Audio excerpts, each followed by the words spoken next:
नमस्कार दोस्तों। आज हम पढ़ रहे हैं राजस्थान के लोक देवता, जो कि राजस्थान से संबंधित जितनी भी परीक्षाएं होती हैं सबके लिए इम्पोर्टेंट है। ये टॉपिक ज़रूर हर परीक्षा में राजस्थान की संस्कृति के अंदर शामिल किया जाता है। तो राजस्थान के लोक देवताओं में 5 देवता हैं जिनको पंच पीर के नाम से जाना जाता है। तो उनके लिए एक लाइन जो है वो फेमस है कि पाबू हड़बू राम दे मांगलिया मेहा, पांचों पीर पधार जो गोगा जी गेहा। पाबू हड़बू राम दे मांगलिए मेहा, पांचों पीर पधार जो गोगा जी गेहा। तो ये 5 पीर हैं, पंच पीर के नाम से इनको जाना जाता है। तो उनमें सबसे महत्वपूर्ण स्थान जो है वो गोगा जी का है। तो आज की इस वीडियो में हम गोगा जी के बारे में पढ़ेंगे, उनकी हर एक चीज़ पढ़ेंगे, उनसे संबंधित प्रश्न जो पूछे जाते हैं उनके बारे में पढ़ेंगे। तो सबसे पहले मैं बात करती हूँ गोगा जी की, कि जो गोगा जी है वो इन 5 पीरों में सबसे प्रमुख इनका स्थान है। इनका जन्म कब हुआ, जो और कब और कहाँ हुआ, ये याद रखना है। तो इनका जन्म हुआ था भाद्रपद कृष्ण नवमी के दिन। जिस दिन गोगा जी का मेला भरता है उसी दिन इनका जन्म हुआ था। जन्म का जो संवत है वो है 1003 और तिथि जो है वो थी भाद्रपद कृष्ण नवमी। किस स्थान पर इनका जन्म हुआ, तो गोगा जी का जन्म ददरेवा चूरू में हुआ। गोगा जी के जन्म का स्थान कौन सा है, तो वो है ददरेवा चूरू। उसके बाद जो गोगा जी थे उनके गुरु थे गोरखनाथ जी। तो गोगा जी किनके चेले थे, गोरखनाथ जी के चेले थे। तो गोगा जी के गुरु हो गए गोरखनाथ जी।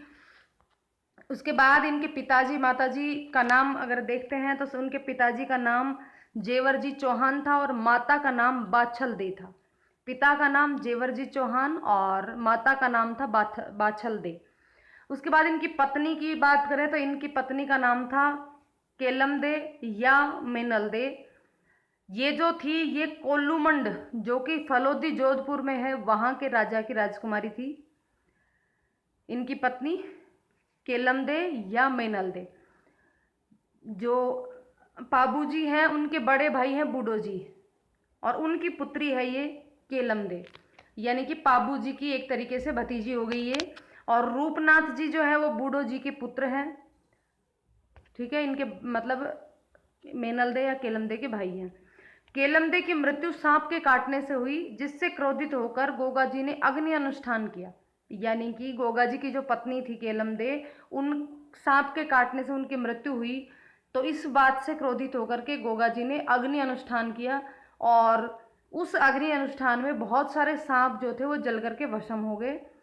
तब सांपों के जो मुखिया थे उन्होंने आकर के उस अनुष्ठान को रोका और कहा कि भाई हम जो केलमदे है उनको जीवित कर देंगे, और वो उनको फिर जीवित कर देते हैं। उसके बाद से जो गोगा जी है उनको नाग देवता के रूप में पूजा जाता है। तो गोगा जी को किस रूप में पूजा जाता है, नाग देवता के रूप में पूजा जाता है। जब भी गोगा जी की पूजा होती है तो पूजा किस रूप में होती है उनकी, घोड़े पर सवार, जो गोगा जी घोड़े पर सवार दिखाते हैं और उनके साथ में नाग देवता जरूर होता है। तो उस तरीके से उनकी पूजा होती है। गोगा जी का अपने मौसेरे भाई अर्जुन और सुरजन के साथ, अर्जन और सुरजन के साथ जमीन जायदाद को लेकर झगड़ा था। देखिए यहाँ पर दो किंवदंतियां जो है प्रचलित है, मैं दोनों की बात कर लूंगी यहाँ पे। तो सबसे पहले तो हम बात कर लेते हैं कि जो गोगा जी थे उनके मौसेरे भाई थे अर्जन और सुरजन, उनके और गोगा जी के बीच में किसी जमीन जायदाद को लेकर के झगड़ा था। तो अर्जुन और सुरजन ने मुस्लिम आक्रांता जो थे मोहम्मद गजनवी, उनकी मदद लेकर के गोगा जी पर आक्रमण किया।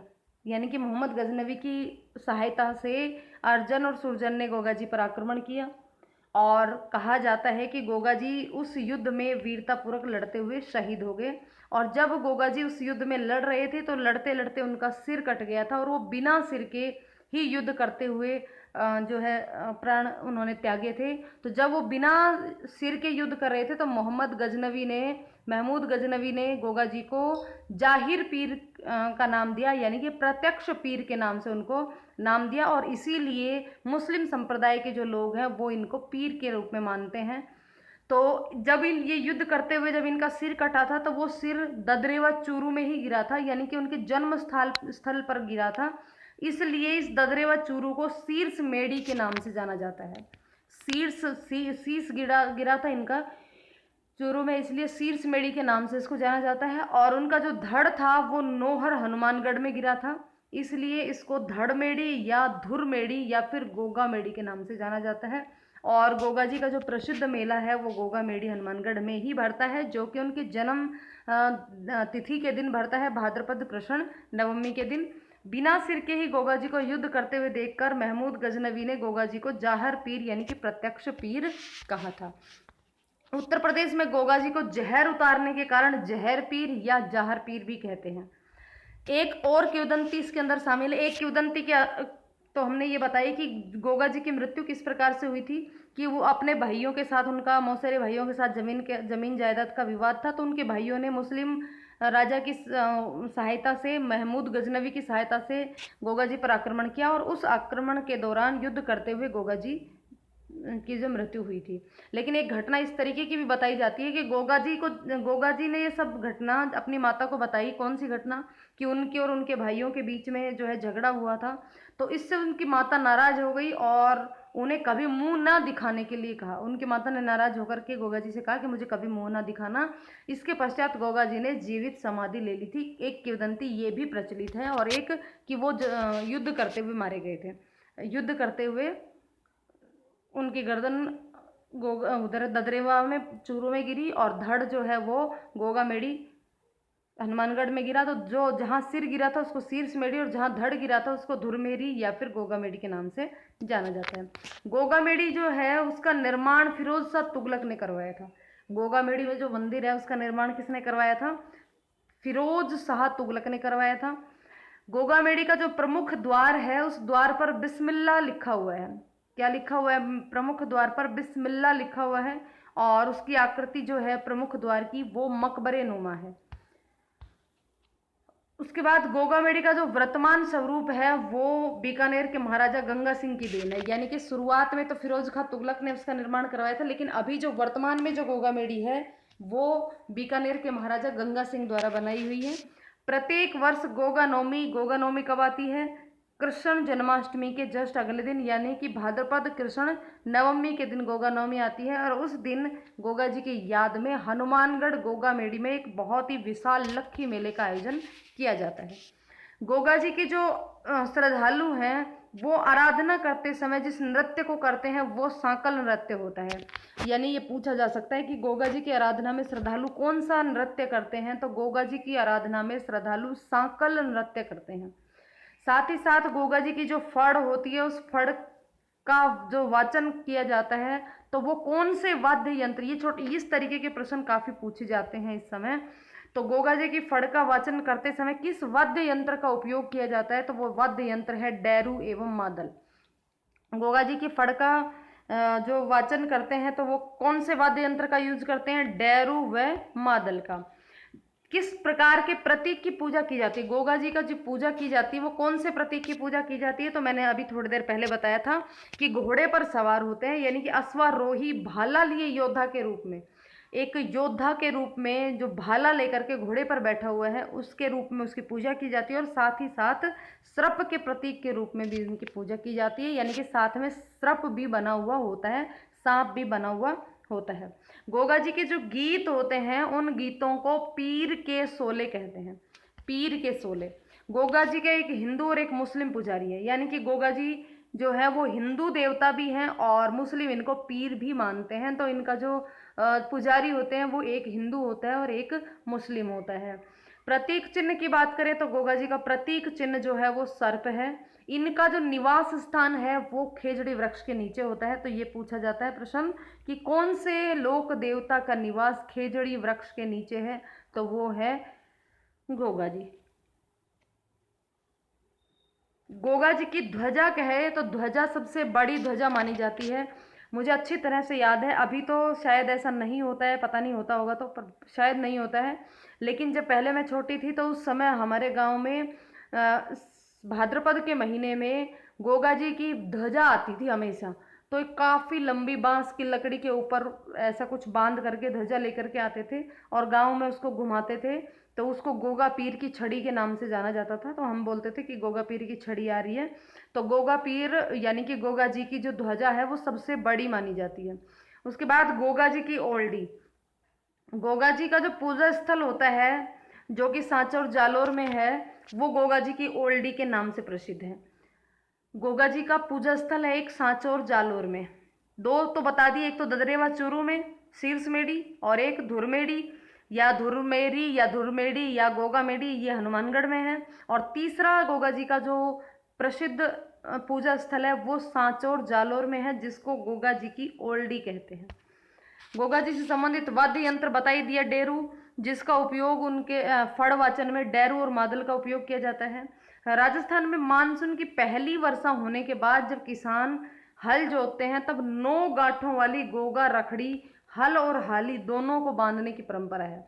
यानी कि जब पहली वर्षा होती, जैसे कि अभी श्रावण के मास में अभी पहली वर्षा जब हुई राजस्थान में, मानसून की पहली वर्षा होती है, तो उसके बाद किसान का जो हल होता है वो और हल चलाने वाला जो हाली होता है वो उन दोनों को 9 गांठ वाली रखड़ी यानी कि राखी जो है गोगा जी की राखी, जिसको गोगा रखड़ी कहते हैं, वो बांधी जाती है। और किस किस को बांधी जाती है? हल और हाली दोनों को बांधी जाती है। गोगा जी की जो सवारी है यानी कि किस पर सवार होते हैं गोगा जी, तो वो अपनी नीले रंग की घोड़ी पर सवार होते हैं। गोगा बापा के नाम से भी प्रसिद्ध है। गोगा जी को किस नाम से भी प्रसिद्ध बताया जाता है? बापा के नाम से। कायम खानी मुसलमान जो होते हैं वो गोगा जी को अपना पूर्वज मानते हैं। मुस्लिम पुजारी जो है, बताया अभी कि गोगा जी के 2 पुजारी होते हैं, एक हिंदू और एक मुस्लिम। तो गोगा जी के जो मुस्लिम पुजारी होते हैं उसको चायल कहते हैं। तो ये भी काफ़ी नई चीज़ है, पूछी जा सकती है। गोगा जी के पुजारी जो मुस्लिम पुजारी होते हैं उसको क्या कहते हैं? तो गोगा जी के मुस्लिम पुजारी को चायल कहते हैं। उसके बाद बात करें हम गाँव में जो जब विवाह होता है तो गाँव में विवाह के समय गेट से बाहर, मेन गेट से बाहर लकड़ी की तोरण बनाई जाती है।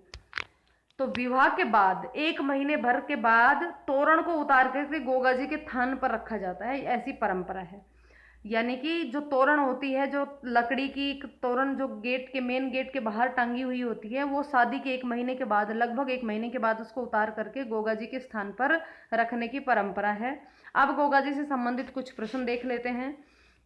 सबसे पहले गोगा जी का जन्म कहाँ हुआ? तो गोगा जी का जन्म चूरू जिले में ददरेवा नामक स्थान पर हुआ। दूसरा, इनके पिताजी का क्या नाम था? तो पिताजी का नाम था जेवरजी चौहान। माता का नाम था बाछल दे। पत्नी का नाम था केलम दे। इसका जो प्रतीक चिन्ह पशु कौन सा है? प्रतीक पशु की बात करें तो प्रतीक चिन्ह में सर्प भी है और अश्वरोही घोड़ा भी है। हनुमानगढ़ के किस स्थान पर प्रत्येक गोगा नवमी के दिन मेला भरता है? तो गोगा मेडी, ये गलत लिख दिया, शीर्ष मेडी नहीं है, ये धुरमेडी है। हनुमानगढ़ में किस स्थान पर गोगा नवमी के दिन मेला भरता है? तो गोगा मेडी जो है वहाँ पर, जो कि जहाँ पर गोगा जी का धड़ गिरा था उसको धुरमेरी भी कहते हैं, शीर्ष मेडी नहीं है ये। धुरमेडी गोगा मेडी में गोगा जी का प्रसिद्ध लक्खी मेला भरता है।